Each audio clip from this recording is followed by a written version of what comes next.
Hello friends, welcome to my YouTube channel Haru and Tanu.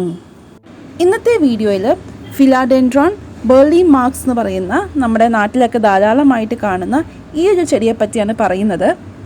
ഇത് ഇൻഡോറും ഔട്ട്ഡോറും നമുക്ക് ഒരുപോലെ തന്നെ വയ്ക്കാവുന്ന, വളരെ എളുപ്പം നമുക്ക് വളർത്തിയെടുക്കാവുന്ന, ഒരു മെയിൻ്റനൻസും ആവശ്യമില്ലാത്ത ഒരു ചെടിയാണ്. ഈ ഒരു ചെടി ഞാൻ നട്ടിട്ട് ഇപ്പോൾ ഏകദേശം 3 വർഷത്തോളമായി. എനിക്ക് ഈ ചെടി കിട്ടിയപ്പം ഒരു ചെറിയ കട്ടിങ് മാത്രമേ ഉണ്ടായുള്ളൂ. അതിൽ നിന്ന് ഡെവലപ്പ് ചെയ്ത് ഇത്രയും വലിയ ബുഷിയായിട്ട് വന്ന ഒരു ചെടിയാണിത്. വല്ലാതെ ബുഷിയായി തോന്നുന്ന സമയത്ത് ഞാനിതൊന്ന് വെട്ടിക്കൊടുക്കും. 1 മാസം കൊണ്ട് തന്നെ ഈ ഒരു സ്റ്റേജിൽ പിന്നെയും അത് ഗ്രോ ചെയ്ത് വരും. വളരെ കുറച്ച് മെയിൻ്റനൻസ്, അതായത് ഇപ്പോൾ ജോലിക്കൊക്കെ പോകുന്ന ആൾക്കാർക്ക് വീടിൻ്റെ അകത്തൊരു ചെടി വയ്ക്കണമെന്ന് ആഗ്രഹമുള്ളവർക്ക് ഈ ഒരു ചെടി വളരെ നല്ലൊരു ഓപ്ഷനാണ്. കേരളത്തിലെ ഒരു കാലാവസ്ഥയിൽ ആഴ്ചയിൽ 2 പ്രാവശ്യം മാത്രം നനച്ചു കൊടുക്കേണ്ട ഒരു ആവശ്യമേ വരുന്നുള്ളൂ. ഇതിൻ്റെ സോയിൽ, അതായത് ഇത് നട്ടിരിക്കുന്ന സോയിൽ ഡ്രൈ ആകുന്ന സമയത്ത് നമുക്ക് ഇതിൽ നനച്ചു കൊടുക്കാവുന്നതാണ്. ഈ ചെടി നമ്മൾ ഇൻഡോർ വയ്ക്കുകയെന്നുണ്ടെങ്കിൽ ആഴ്ചയിൽ ഒരിക്കൽ ഇതൊന്ന് പുറത്തെടുത്ത് വെയിൽ കൊള്ളിക്കുന്നത് നല്ലതാണ്. ഇതിൻ്റെ ഇലയ്ക്ക് ഒരു ഷൈനി ഗ്ലോസി ഇഫക്റ്റ് ഉണ്ട്. അപ്പോൾ അത് നിലനിർത്താൻ വേണ്ടിയിട്ട് ഇടയ്ക്കൊന്ന് വെയിൽ കൊള്ളിക്കുന്നത് നല്ലതാണ്. ഇനി ഇതിൻ്റെ പ്രൊപ്പഗേഷനെ പറ്റിയിട്ട്, ഇതിൻ്റെ പ്രൊപ്പഗേഷനായിട്ട് നമുക്ക് ഒരു നോഡുള്ള സ്ഥലത്ത് ഒരു കട്ടിങ് ഉണ്ടാക്കിയിട്ട് മറ്റൊരു ചട്ടിയിൽ മാറ്റി നടാവുന്നതാണ്. നമുക്ക് ഒന്നില്ലെങ്കിൽ ഇത് മണ്ണിലോ അതുപോലെ തന്നെ ഇൻഡോർ വയ്ക്കുകയെന്നുണ്ടെങ്കിൽ വെള്ളത്തിലോ ഇറക്കി വെച്ച് നമുക്ക് വികസിപ്പിച്ചെടുക്കാവുന്നതാണ്. നമ്മൾ ഈ കട്ടിങ് വെള്ളത്തിലാണ് വയ്ക്കണമെന്നുണ്ടെങ്കിൽ കുറച്ച് നാൾ കഴിയുമ്പോൾ അതിനകത്ത് റൂട്ട്സ് ഡെവലപ്പായി വരും. എന്നിട്ട് നമുക്ക് ആ ചെടി കൊണ്ടുപോയി സാധാരണ പോലെ മണ്ണിൽ നട്ട് കൊടുക്കാവുന്നതാണ്.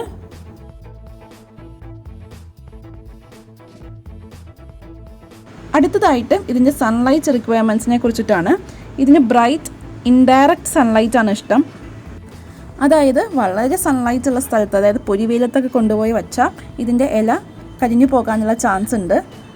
അധികം വെയിൽ കിട്ടാത്ത ബാൽക്കണിയിലൊക്കെ നമുക്ക് നട്ട് കൊടുക്കാവുന്ന വളരെ നല്ലൊരു ചെടിയാണ്. ബാംഗ്ലൂർ വെച്ചിട്ട് ഞാൻ ഈ ചെടി കുറച്ച് നാൾ വീടിൻ്റെ അകത്ത് വെച്ചിട്ടുണ്ടായിരുന്നു. അപ്പോൾ ഞാൻ ഇത് പുറത്തേക്ക് എടുത്ത് വയ്ക്കാറേ ഉണ്ടായില്ല. കുറച്ച് നാൾ കഴിയുമ്പോൾ ഈ ഒരു ചെടിയുടെ, അതായത് ഇലയ്ക്ക് ഒരു ഗ്ലോസി എഫക്റ്റ് നഷ്ടപ്പെട്ടതായിട്ട് എനിക്ക് തോന്നി. എന്നിട്ട് ഞാൻ ആ ചെടി ചട്ടിയോട് കൂടി തന്നെ ബാൽക്കണിയിൽ ഒരു ആഴ്ച ഞാൻ പുറത്ത് വെച്ചിട്ടുണ്ടായിരുന്നു. ഒരാഴ്ചയ്ക്ക് ശേഷം ഞാൻ കണ്ടത് ഈ ഇലകൾക്ക് നല്ലൊരു ഗ്ലോസി എഫക്റ്റ് തിരിച്ച് കിട്ടിയതായിട്ടാണ്. ഈ ചെടി ഇൻഡോർ വയ്ക്കുകയെന്നുണ്ടെങ്കിൽ നല്ല പച്ചപ്പ് ഉണ്ടാകും, എങ്കിലും ഇടയ്ക്കൊന്ന് പുറത്ത് എടുത്ത് വെച്ച് ചെറുതായിട്ടൊന്ന് വെയിൽ കൊള്ളിക്കുന്നത് നല്ലതായിരിക്കും.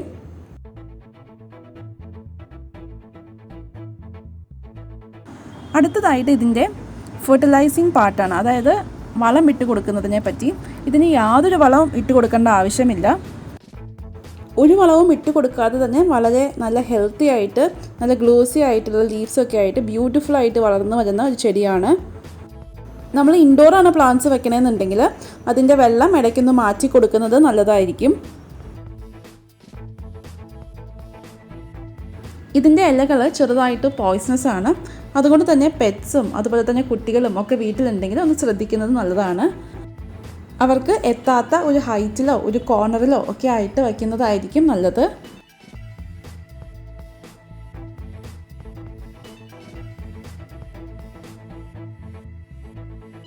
ഇൻഡോർ വയ്ക്കാനായിട്ട് നമുക്കിതുപോലെ ഒരു കട്ടിങ് എടുത്തിട്ട് വെള്ളം നിറച്ച ഒരു ബോട്ടിലിൽ ഇറക്കി വയ്ക്കാം. എന്നിട്ട് ഇഷ്ടമുള്ള പ്ലാന്ററിൽ വച്ചു കൊടുക്കാം.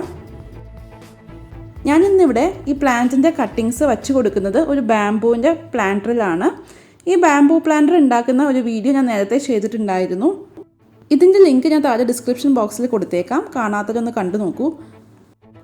ഇതിൻ്റെ അകത്ത് ഒരു പ്ലാസ്റ്റിക് ബോട്ടിലിൽ ഞാൻ വെള്ളം നിറച്ച് വെച്ചിട്ടുണ്ട്. ഇടയ്ക്ക് ഞാൻ ഇതിൻ്റെ വെള്ളം മാറ്റി കൊടുക്കും. അപ്പോൾ 0 കോസ്റ്റിൽ വളരെ ബ്യൂട്ടിഫുൾ ആയിട്ടുള്ള ഒരു ഹോം ഡെക്കോർ കൂടിയാണിത്.